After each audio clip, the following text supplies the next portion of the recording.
Over the last couple of weeks, we've taken our Alfa GTV and done what we can on a budget to get it ready for the ultimate driving challenge. So with the car ready to go, we hit the Eurotunnel and headed across the continent. In just 6 weeks, we've taken a dodgy eBay purchase and added nitrous, fitted a roll cage and upgraded the brakes, all to turn it into something that pays homage to Alfa's racing pedigree. Welcome to the Nürburgring, the green hell or the grey hell today, what with this weather. What? Didn't trust me to drive all the way here in this thing without breaking down, did you? Let's get started. It may be ready to take on the ring, but a reliable car, it is not. After everything we've done, it may handle better, stop and go quicker and have improved aero, but it is still a 20-year-old Alfa Romeo.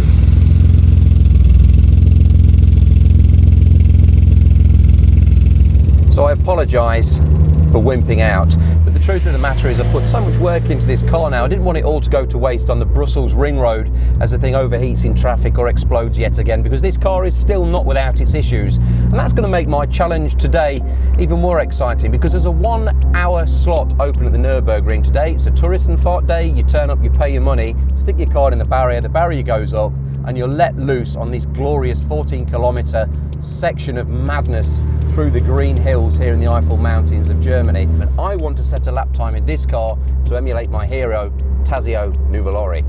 Tazio Nuvolari set a lap time of 10 minutes and 35 seconds in 1935 when he won the German Grand Prix, and he won it against all odds. Even the local newspapers ran the headlines of Auto Union or Mercedes, so certain were the resurgent Germans that a German team would and should win. But Nuvolari, he had a plan. This guy is one of my all-time heroes. He drove like nobody else. He had no mechanical sympathy. He drove like a nut, and he really worked out how to get the best out of this car in terrible conditions. And we couldn't have asked for better weather. Yes, it's raining, but really, that's what we wanted. So you've got a bloke in his 40s in outdated red Italian machinery trying to set a lap time at the Nürburgring in the damp and the wet. Can you see the parallel here? Okay, so we're doing it on a budget and we've spent about £6 to get us this far, but it's still quite an ask. I'm no Schumacher, that's for sure, and this car has still got its faults, but I quite like a challenge. But there are a number of intentional similarities. If you may remember, we're trying to get a specific number of horsepower from this engine, and that's because I wanted this car to match Nuvolari's Alfa Romeo, which was still 100 horsepower short of the dominant Auto Union and Mercedes teams back in 1935. We've put the work in to match this car, on paper at least, to Nuvolari's. Now, Hitler himself had quite a vested interest in this. There was a display of swastikas and soldiers and newly released dive bombers showing off to the crowds. 300,000 people turned up to see the best German racing machinery available. And then there was one red Alfa in the thick of it. And I think that's a fantastic story. Nuvolari was known as a bit of a madman, and even the Germans were concerned that even though he's 100 horsepower down, that he might upset the party. They sent along an expert to ensure compliance and to really be sure that Nuvolari wouldn't win and the Germans would win. When Alfred Neubauer, the head of the Mercedes team, questioned Nuvolari and said, well, what if he does win? Somebody said, well, don't worry, maybe his gearbox will break or maybe his head will break. It was quite a sinister affair. Yes, I'm in a modern car and nice new tyres and new brake technology and everything else, but this is still a 20-year-old car with quite a list of quirks, and they're not faults, remember, because this is an Alfa Romeo and therefore they're quirks because we love it. And I want to take exactly the same approach that Nuvolari did. He wanted to manage his tyres, he wanted to get the very best out of the car, and the trick for him was handling, because he was down on horsepower, so it's about late braking, minimal braking, absolutely getting the best out of the corners. And of course he wasn't saddled with a front wheel drive chassis and a big heavy engine over the nose, so I think I've got challenges of my own.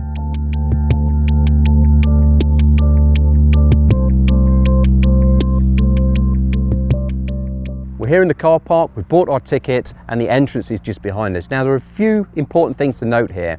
This is a tourist and farting day. Tourist and fart means you buy your ticket, you get on and away you go, but it is not a racetrack. It's a one-way, mostly de-restricted toll road. So there's certain rules that you need to follow. This is Germany after all. You're not allowed to run a stopwatch. There are stories about cars being found upside down with stopwatches still running and people hanging corpses, dead, etc. But of course, we've got a time to set. Nuvolary's version of the track back in 1935 included a little bit of the Sud curve, which no longer exists as a racetrack.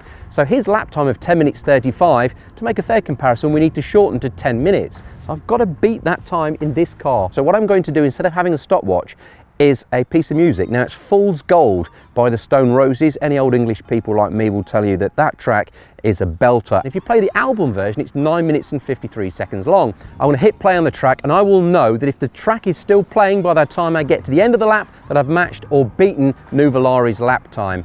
We've only got one shot at this, we need to crack on.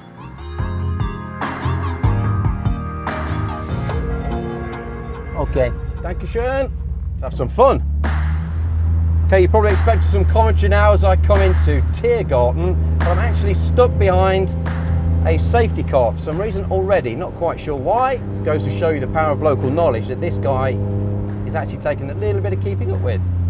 Oh, this is slippy and horrible. So on a tourist day, you basically just tuck in with everybody else, but of course in Nuvolary's day, everybody was drawn lots to see where they would start on the grid. Unfortunately, he started up front, but he was fairly quickly overtaken, a little bit like I am now, by the more high-powered Germans.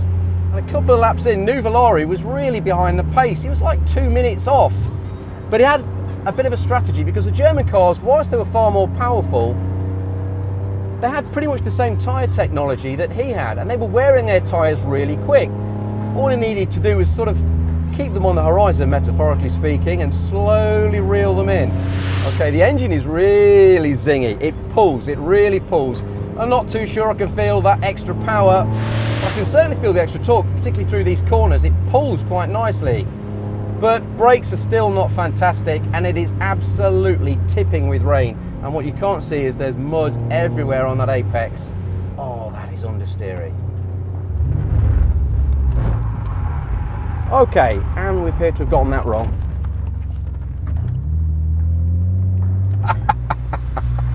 Okay, I don't think we're setting any records today. That is absolutely horrible. So what Tazio must have thought in his underpowered car, his greatest problem was not particularly the weather, but the lack of power. I seem to have the opposite problem here. Plenty of power and nowhere really putting it down. I'm being overhauled pretty much everywhere. Oh, and there's another accident ahead of me. So if an Impreza can lose it there, I don't feel quite so bad doing it in my old Alfa. Okay, they're safe, that's no problem, I can move on. So at this point you're probably saying, why did he choose an Alfa GTV? Why a car like that on those tyres? The truth is, I think I've had similar power in a rear-wheel drive car today. I would have been backwards far earlier on. Up the hill, towards the famous carousel.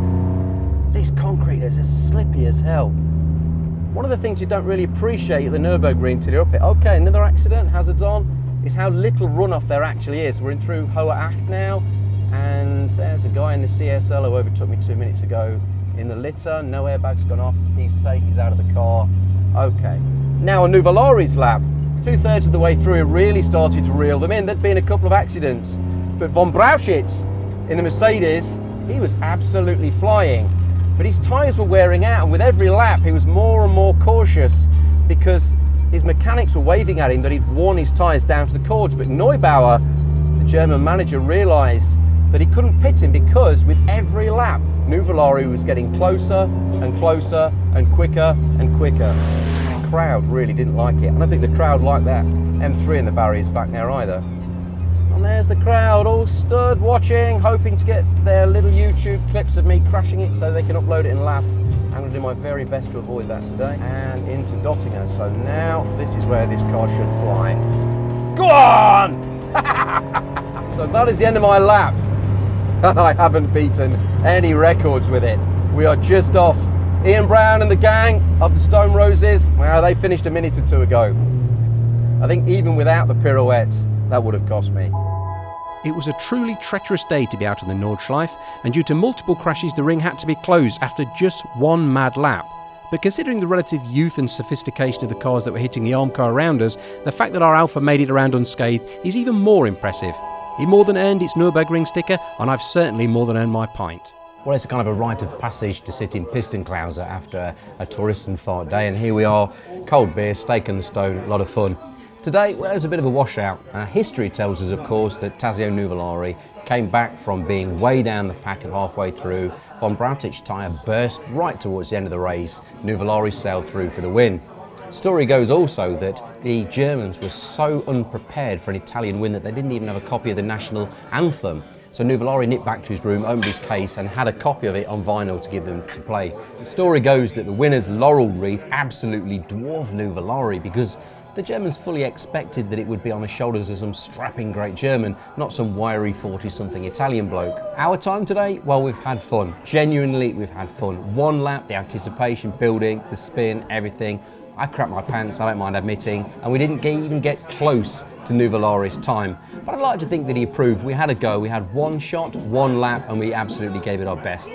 What would Nuvolari have made of the GTV? God knows. Stuff like airbags, for example, would have been totally alien to him. He probably would have binned those as well. I think I would have binned them had I not been scared of the damn things going off during the process. Okay, it's a little bit tenuous, my car and his, but I would love to have had a passenger lap with him around here, that's for sure. The GTV has been really good fun. It's an unusual base car to modify. You don't see many modified ones, not for performance anyway, and they don't have much of a track record of racing. Of course, the original Alfa GTV did rear-wheel drive, fantastic, but probably even flakier than the one we had. Even if we would have had the best example, I still think those fundamental problems of understeer, slightly insipid braking, they wouldn't have gone away, but the steering was great. And the most important thing of all, something that Henry Catchpole said way back, is that we couldn't have bought a better engine. That V6 Busso engine, the history associated with it, the power, the noise it makes is absolutely phenomenal. The exhaust made a hell of a difference. I think that gave us a few bhp too. I absolutely love it. We've kind of ruined it a little bit as a road car because now it's even noisier and more antisocial than it was when it started. I'm not sure it's the greatest track car, but it is a huge amount of fun. Most fun I've actually had is learning about the car, learning about suspension, brakes, tyres, all of these things, and actually putting it to the test and feeling the results myself. Could we have done it differently? I don't know. It's easy to throw more money at it, but I'm not sure that throwing more money at a problem necessarily helps you understand it any better. We could have gone to somewhere bigger, fancier, whatever, but the guys at Sinister, the guys at Shark, I think it also goes to prove the point that you can have a lot of fun and not much money. And so in that respect, I think we've achieved what we set out to do. It's been an absolutely fantastic experience and I hope you've enjoyed watching. Thank you.